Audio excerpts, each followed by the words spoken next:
Bikin geger, kubu Roy Suryo CS kena semprot opung Luhut. Jelas orang-orang ini semakin kewalahan, tersudutkan ibarat kejepit. Akibatnya apa teman-teman? Mereka akhir-akhir ini semakin mudah marah-marah, kalah debat, marah-marah. Ini dia teman-teman, mari kita tonton videonya. Memang ada orang besar, hai saudara Joko Widodo, buktikan. Kalau memang tidak ada bukti, maka wahai saudara Joko Widodo, minta maaf secara terbuka pada publik, cabut apa yang Anda nyatakan, dan saya anggap selesai. Tetapi kalau tidak, karena ini negara hukum, dan klien kami, betul ya Pak Suryo, ya sudah menyalahkan kepada kami ya kewenangan untuk mengambil upaya hukum baik secara pidana ataupun perdata. Secara pidana kami pertimbangkan untuk melaporkan ketentuan pasal 28 ayat 2 Undang-Undang ITE. 28 ayat 3 Undang-Undang ITE. Artinya masih dipertimbangkan. Oh iya, kalau dia kita kasih waktu, ternyata dia mengambil pilihan waktu itu untuk melerai anak bangsa dengan menyatakan sederhana. Oh iya, mohon maaf, saya tidak menyatakan itu, saya keliru. Oke, baik. Gitu saja. Kenapa? Berkali-kali kan kalau saudara Joko Widodo ditanya dikonfirmasi, sudah, tapi belum. Ahmad Khozinuddin. Kalau teman-teman perhatikan, kuasa hukum Roy Suryo CS ini beberapa waktu belakangan sering ngamuk-ngamuk, sering marah-marah di acara TV maupun di podcast-podcast teman-teman. Apa itu artinya? Artinya karena ada tingkat stres yang semakin meningkat, kewalahan menghadapi tuntutan hukum, perkara serius. Mereka kira tebakan mereka keliru. Mereka tebak itu, Pak Jokowi palingan main-main. Enggak serius memperkarakan, mempidanakan mereka. Tapi ternyata berbanding terbalik dengan harapan-harapan mereka. Akibatnya apa teman-teman? Mudah emosi. Juga yang lainnya seperti Roy Suryo, Dr. Tifa, Rismond, dan kawan-kawan. Ada tuh Kurniatri Royani juga. Waduh. Kalau kita perhatikan, di setiap mereka tampil di berbagai acara TV dan di podcast-podcast, ini mereka mudah tersinggung sekarang. Skripsi, gimana ini opung tanggapannya? Jangan sakit jiwa semua, apa yang dibicarakan yang nggak perlu bicara tadi yang inilah. Yang penting mengenai keadaan dunia ini. Itu kan yang juga kita harus cermati dengan baik. Juga dengan Cina, dilihat nah apa dampaknya pada Indonesia. Kita harus kompak semua untuk ngurus ini. Dan sehingga Presiden Prabowo jangan dibebani lagi dengan pikiran-pikiran yang nggak perlu-perlu seperti itu. Itu aja dari saya. Jadi semua kita kompak deh. Apa sih yang mesti disoalkan? Apa masalahnya buat Indonesia? Kan nggak ada. Nggak ada masalahnya. Jadi jangan kita membuat berita-berita yang memprovok diri kita sendiri, menghabiskan energi kita sendiri.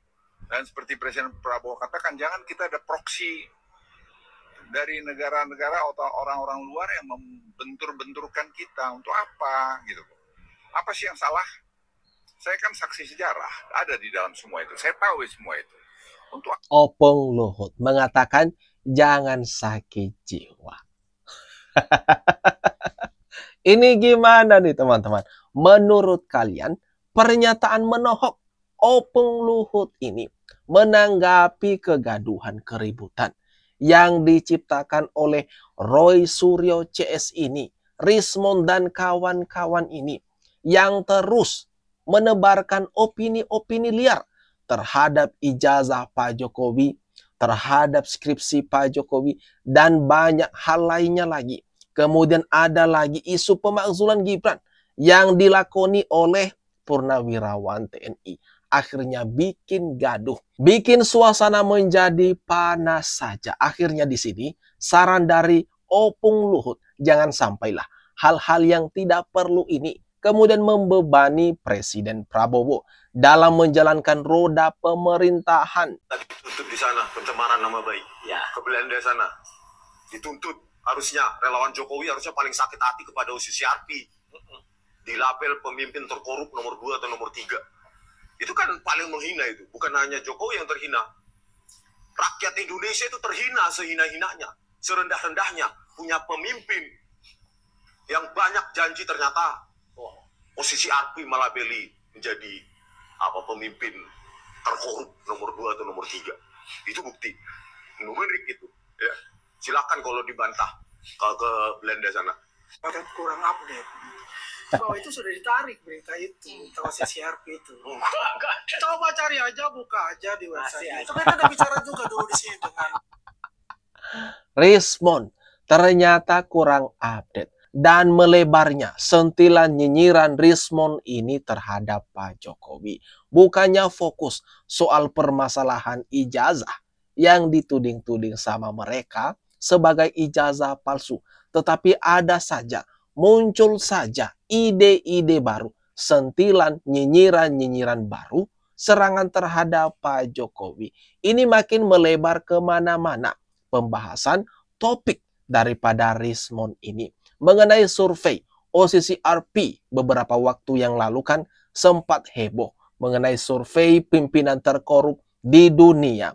Dan ternyata update-nya berita tersebut telah ditarik. Tetapi masih saja digunakan oleh Rismond untuk mencoba memenangkan argumen-argumennya. Kita asik masih berbicara soal ijazah yang menurut saya sangat tidak relevan untuk dibicarakan oleh seorang intelektual di Republik ini. Apa sih ijazah itu? Saya pun nggak tahu ijazah saya di mana saya taruh. Opung Luhut lagi-lagi menyayangkan aksi-aksi daripada beberapa orang ini. Roy Suryo, Rismond, Dr. Tifa, dan yang lainnya itu yang masih meributkan soal ijazah Pak Jokowi. Di sini disayangkan banget sama Opung Luhut atas tindakan-tindakan mereka yang hanya bikin gaduh saja, bikin keributan saja. Enggak ada urgensinya sebenarnya. Dan saya pikir tidak relevan. Nah. Yang paling relevan itu apa yang kau berikan, kontribusikan pada negara ini. Kau tanya pada dirimu, apa yang sudah kau berikan pada negara ini? Apakah kau memberikan keributan, atau kau memberikan juga dari pikiran-pikiran yang untuk membuat Indonesia lebih bagus? Kalau kita bertanya sekarang, kira-kira apa yang sudah diberikan oleh Roy Suryo ini dan kawan-kawannya ini untuk negara, untuk Indonesia? Coba apa teman-teman? Kalau ada, coba dah komen di bawah ini. Sedangkan kita tahu bersama, kontribusi besar sudah diberikan oleh Presiden ke-7 Pak Jokowi terhadap NKRI.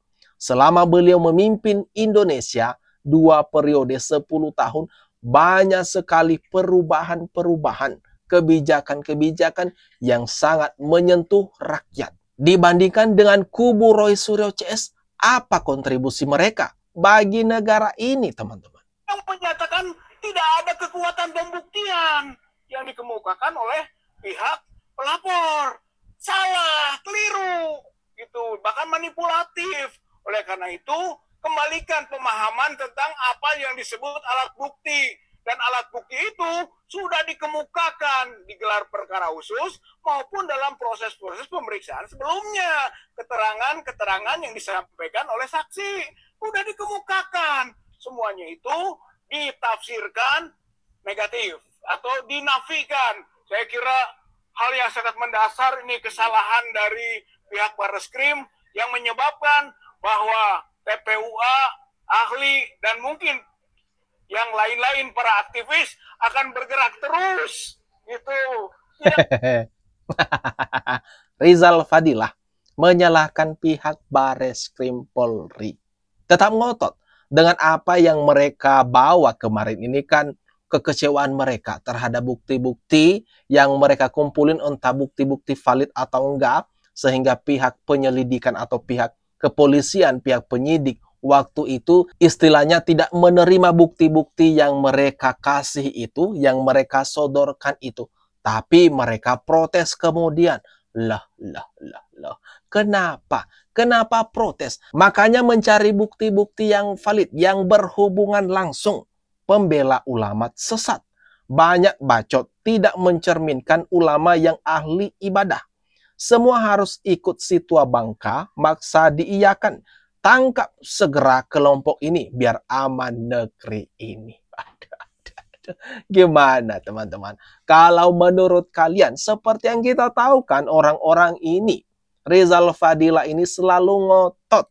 Merasa selesai dengan pernyataan bahwa Dirtipidum sudah benar menghentikan penyelidikan. Maka dalam surat ke Presiden yang diharapkan diawasi juga oleh pihak Kompolnas, maka TPUA menyatakan Presiden harus memerintahkan Kapolri untuk menjalankan dan melanjutkan proses penyelidikan dugaan ijazah palsu yang dilakukan oleh Joko Widodo. Oleh karena itu diharapkan prosesnya dari penyelidikan naik ke penyidikan, dari penyidikan ke proses peradilan. Gimana nih teman-teman? Tuntutan dari Pak Rizal Fadilah, seperti yang kita ketahui kan, penyelidikan mengenai dugaan ijazah palsu Jokowi itu sudah dihentikan. Gara memang tidak ada temuan, tidak ada kejanggalan di ijazah Pak Jokowi. Tapi pihak TPUA, yang salah satunya adalah pimpinannya Rizal Fadilah, tetap ngotot. Sampai-sampai kan di sini dia menyampaikan sudah berkirim surat ke Presiden Prabowo untuk memerintahkan Kapolri Pak Listio Sigit untuk melanjutkan kasus ini. Ini gimana teman-teman? Menurut kalian? Jangan lupa tinggalkan komentar terbaikmu ya di kolom komentar yang ada di bawah ini.